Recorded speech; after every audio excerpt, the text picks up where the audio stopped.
about the council of 2022. Because as you know, with your election, your building representatives and your at-large representatives make up your elected council. And those names were known to us because we didn't have to have a special election for the at-large members because they were the same as this year. So we went ahead and the 2022 elected council met the other day and they elected their leadership. I was chosen to be chair again, so you'll be seeing a little bit more of me in the new year. Steve Gus was vice chair. He's our new vice chair for 2022. And Stan Goldstein gallantly accepted the job as secretary.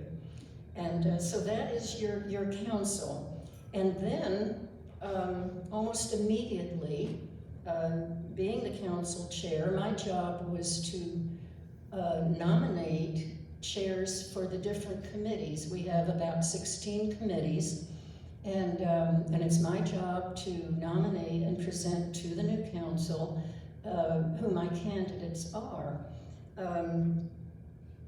I was pleased that everyone, except one, accepted the challenge of continuing into the new year.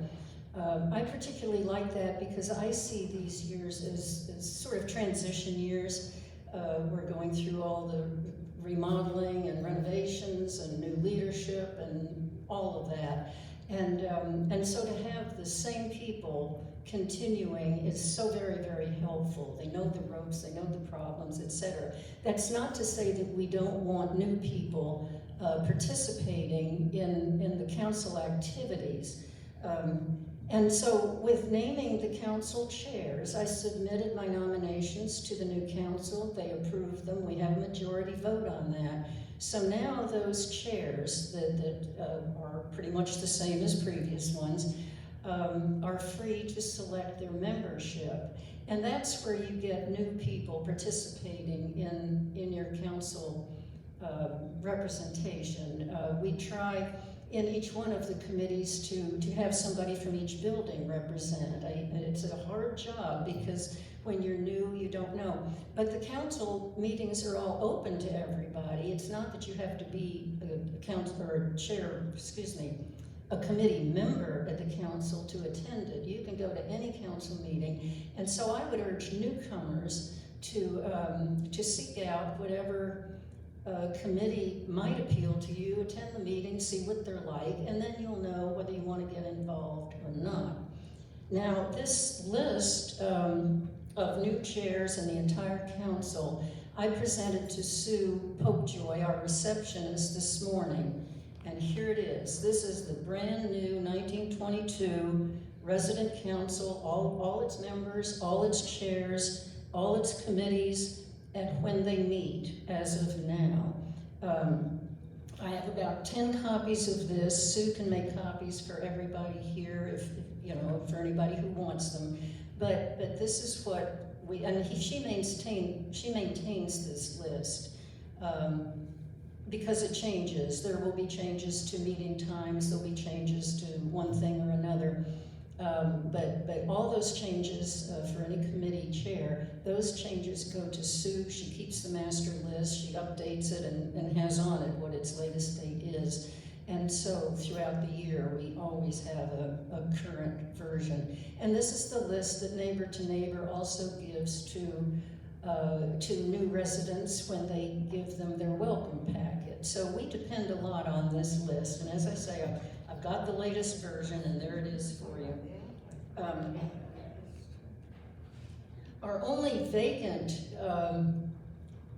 committee is the Historian Committee, which has always been my favorite. It was the first committee I was ever chair of, and I see that as a wonderful way for any newcomer to get acquainted with Village on the Green, because basically what that job entails is just some sort of pictorial or your choice of how to represent to the residents of Village on the Green what the council has done during the year or is doing during the year. And whoever has been chair of it has approached it differently. It's very independently maintained. This past couple of years has been Carol Parker. She's done a beautiful, beautiful job of it. She just wanted to do some more artwork in a different capacity, so she decided to step down.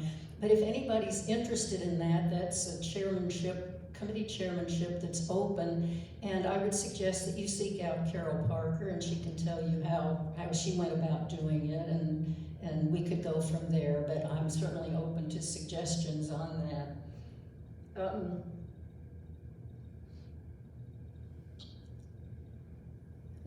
Now your council for the new year, it's very, very similar, as I said, to the 2021 council, except for these changes. In Building C, Della McGarrahan has taken over as representative in place of Scotty Wood, who turned out.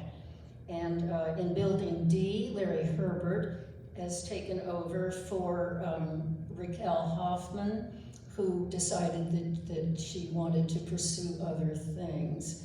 And I certainly do thank Scotty and Raquel for their service during these past years, and I look forward to working with Della and Larry in the future year. I think once again, we have a wonderful council, and I really am looking forward to it. Now, as to what the current council has been doing since we last met, Vern covered the job fair. It was a terrific thing. Several of us came and helped out, trying to usher new people in. And I think this number he gave you is really fantastic. There were 70 people that responded to the invitation to attend, to seek employment. 59 showed up, and 19 are new hires as of that day. I think that's pretty darn successful. I think they did a wonderful job. It was smoothly operated. There was a consistent flow all the way through. Things weren't jammed up. It was really good. Yesterday, kind of an ad hoc group of us from the council met with the LifeSpace Chief of Operations, Eddie Finolio, who came here as a result of a letter that we wrote to him because we just were questioning our relationship with the regional directors that we've had during our experience here on campus. And we quite frankly, we questioned the need of the regionals, and we wrote what we felt. It was kind of a bold step to do. It had nothing to do with Vern. We wrote this on our own directly through, and Vern was aware of it after we wrote it, but, before it went out, but we didn't involve him in any way whatsoever. Anyway, Eddie came down and met with us yesterday, and I thought the meeting was really wonderfully informative. He accepted the fact that we haven't seen that much of the regionals that are assigned to deal with us, and he came up, he has a plan whereby, well, first of all, our operations regional, who was Linda Humbert, had stepped down. He has hired somebody to replace her, who is now in training, and of course, his name is Chris. I don't really recall his last name at the moment, but he has been hired, and Eddie felt like he was a wonderful fit, and he would be helpful to us. He's had years of experience, etc. But the thing is, he's initiating a plan where they are going to be obligated to visit us and report on a regular basis. I don't know exactly at what intervals, but that's part of their job, is to come here and physically, not just from afar and by email, but to physically come and know the campus, know the people on campus, and I think that's a wonderful step. He had other plans in place, but that's going to initially be a good change for us.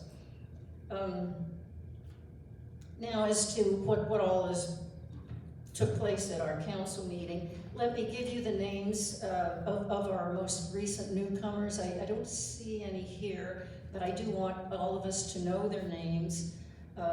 Lynn Dale moved into Villa 122. Jim and Sarah Parham into C 218. And then on the 30th of November, we had closings for Diana Rayburn in D212, Joan Furman in F308, Bernie and Maureen Walsh coming to Villa 196, Jean Crowther coming to building F104, and Fred Bowl moving into C314. Those were all closings, and they're all due to come at various and sundry times in December, late November, December, and on into January. But those are sure new people and names we don't want to not be familiar with. And the one resident that we want to remember is Elina Wharton, who passed away since our last meeting. She passed away on October 11th, and her family is very busy working to sort out everything. Elina had a house just absolutely filled with possessions. I've never seen so much, and they're working hard to get that sorted out and clear the unit. Let's see now. Continuing with what we did.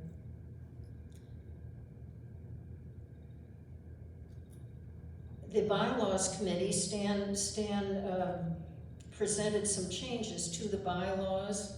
We had, and the bylaws, when you change the bylaws, this is something that has to go out to the community for a vote, a 51% vote.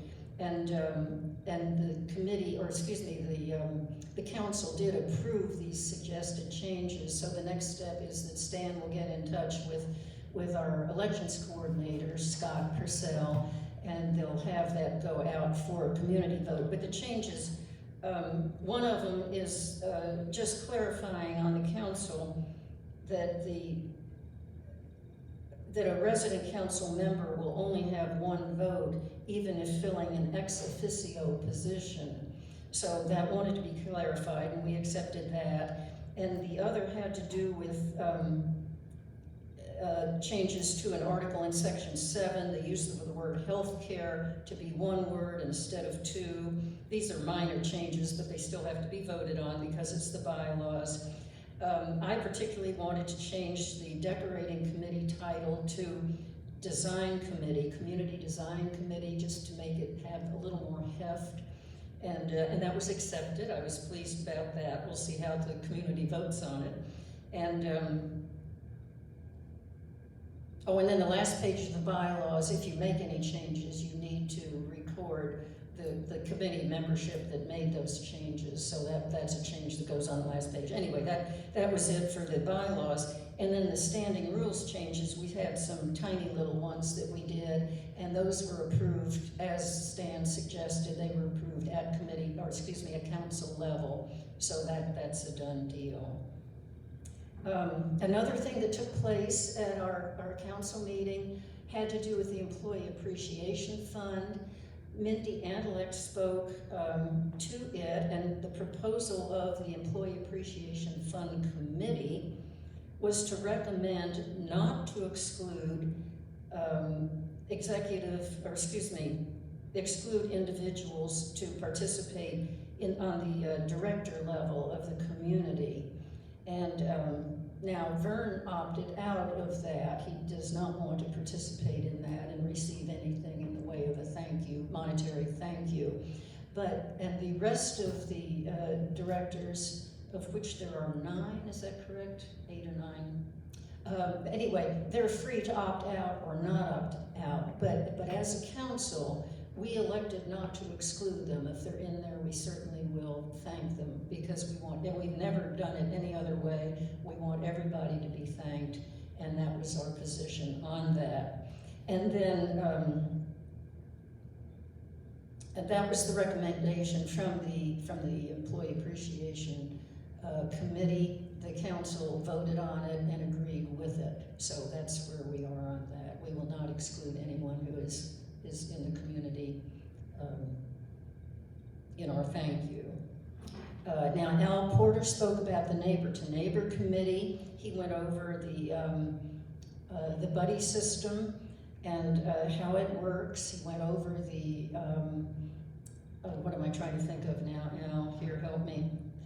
Oh, the Q&A team headed by Diana Ritlewski, who sends out periodic door hangers to answer questions that have come up that might be helpful to newcomers.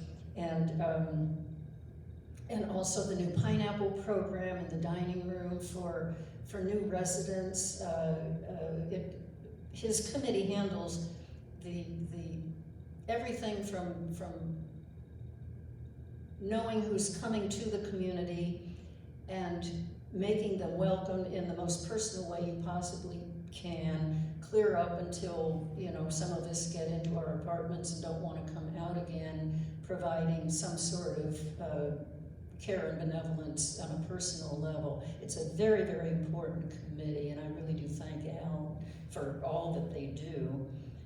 The pineapple table is the newest of the efforts, and it seems to be going along very, very well, and that's good. Now, Basil spoke of the Finance Committee. He submitted his 2 analytic reports. They went out to all the members, and they're available at the front desk. They're 2-page analysis that the committee does based on the official reports that we get from LifeSpace, and there were 2 sections of it, and they are available, sections 5 and 8. And he also noted, and Vern talked about it too, on November 17th, the Finance Committee is going to meet with LifeSpace CEO Jesse Jansen and CFO Nick Harshfield. It's going to be a wonderful, wonderful meeting. I'm looking forward to it because we're going to go over everything that has come up about this 2022 budget, make sure they hear from us before everything is too late. And the fact that they're coming here personally, I think, is really wonderful. And that's on the 17th that we're going to do that. The Breedy Wilkins Scholarship Program sort of stands down in November. We in deference to employee appreciation, but of course we are looking for support in a monetary way. It takes money to give these scholarships to kids.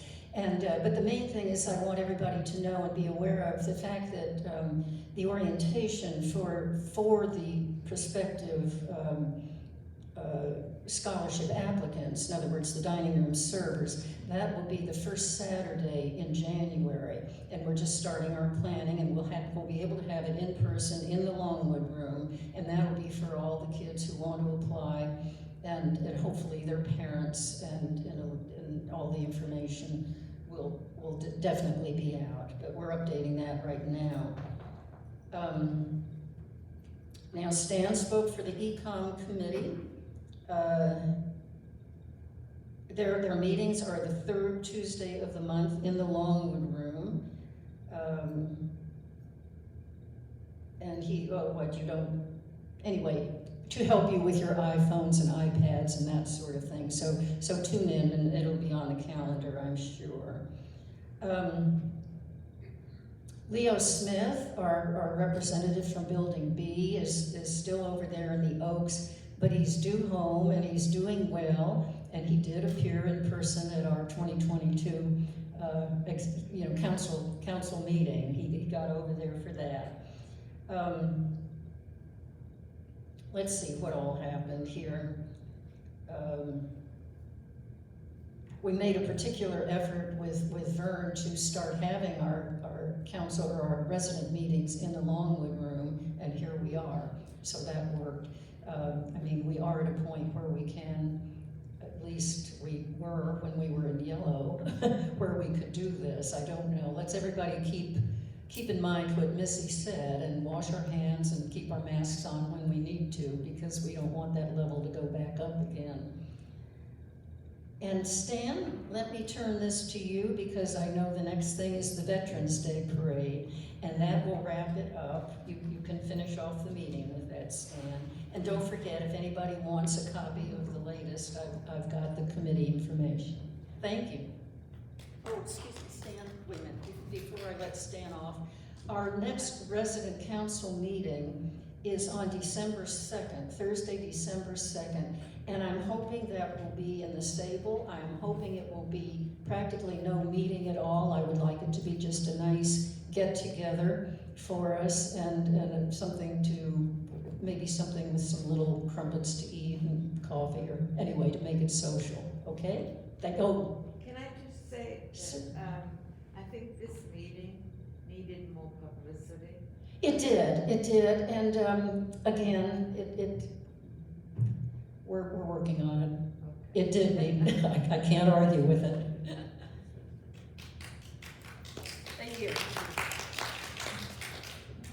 Good morning, ladies and gentlemen.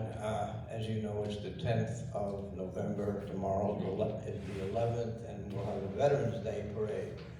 But just to let you know, today, the 10th of November, is the birthday of the United States Marine Corps. And to them, it's a very big event. To some of them, even more than their own birthdays. We do have some Marines here, Mike Corbett, Newt Chesson, who was on Iwo Jima, Jack Shantini, who fought in Korea. And I think Mike, in fact, has bought a cake that will be served, I think, at 5 o'clock tonight to help celebrate and have us remember. On to the parade tomorrow. Yes, we will form up at 10 o'clock down by the entranceway down near Ann's Villa on the entrance, and we will then make a route. It'll be approximately 19 minutes of walking thereabouts, and though it will, due to the physical confines, it will make a turn at the end of Building B. So Building A residents, we ask you if you'd come up to the Building B area to observe. In the future, we'll try and see if we can get it in.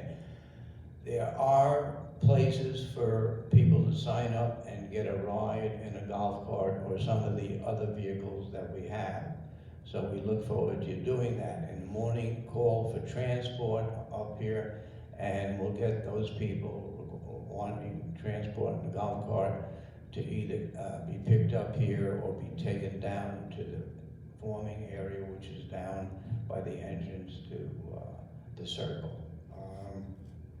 They're dependent on weather and, of course, airplane vagaries. We will have a flyover, not an F-16 like you see at the football games, but it'll be a Cessna 172 doing .014 Mach. That's about 120 knots, not 400 or 500 knots.